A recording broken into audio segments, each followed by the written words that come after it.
এখানে আছে 7 থেকে 8 রকমের ডাল।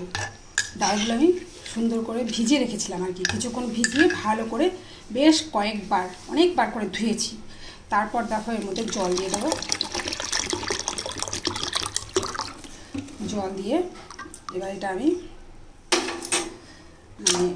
ওই একটা সিটি দেবো, একটা সিটি দিয়ে নেবো। ডালটা দেখো আমি একটা সিটি দিয়ে নিয়েছি, এরকম সেদ্ধ হয়েছে। এটাকে এরকম ঘেটে দিলে গলে যাবে।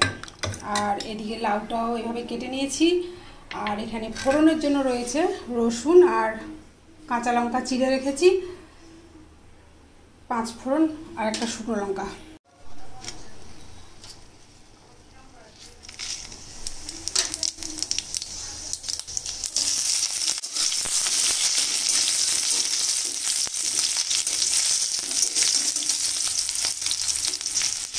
রসুনটা ভাজা হয়ে গেছে।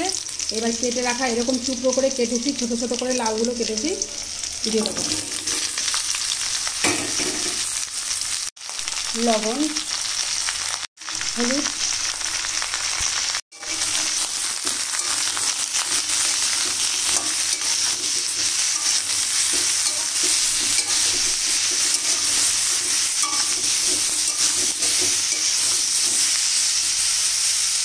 এটা খুব বেশি ভাজা করব না, শুধু মশলাগুলো যে এর মধ্যে দিলাম সেটা শুধু ভালোভাবে মিশিয়ে নেব।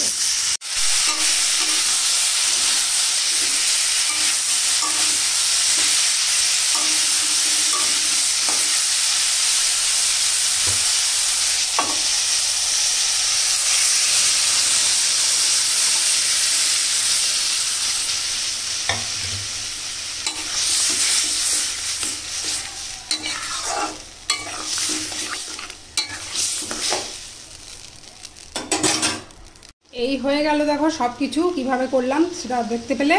এখন কিন্তু এর মধ্যে জল দেবো না, জল না দিয়ে, কেননা লাউয়ের থেকে পর্যাপ্ত জল বেরোবে। জল দিলে বেশি ডালটা পাতলা হয়ে যাবে, আর এই ডালটা খুব বেশি পাতলা করলে জল জলে হয়ে যায়, ভালো লাগে না খেতে। তাই এটাকে আমি এবার ঢেকে দেবো। ঢাকাটা খুলে এবার দেখে নেব।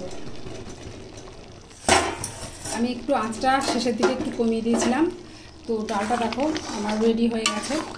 এই যে খুব বেশি সময় লাগে না, খুব ঝামেলা নয়, আর অসাধারণ পুষ্টিকর, মাছ মাংস থেকে অনেকটাই পুষ্টিগুণে পরিপূর্ণ, কারণ অনেক রকম ডাল আছে এর মধ্যে। ডালের গুণাগুণ আমরা সবাই জানি। তো দেখো এই হচ্ছে আজকের আমার ডাল, 5 মিশালি 8 রকম ডাল, 8 রকম ডালের সাথে এই যে হচ্ছে লাউ ডাল। দেখো তো কেমন হলো,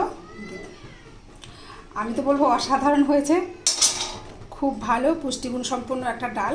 তাহলে বন্ধুরা আবার দেখা হচ্ছে অন্য কোনো ভিডিওর মাধ্যমে।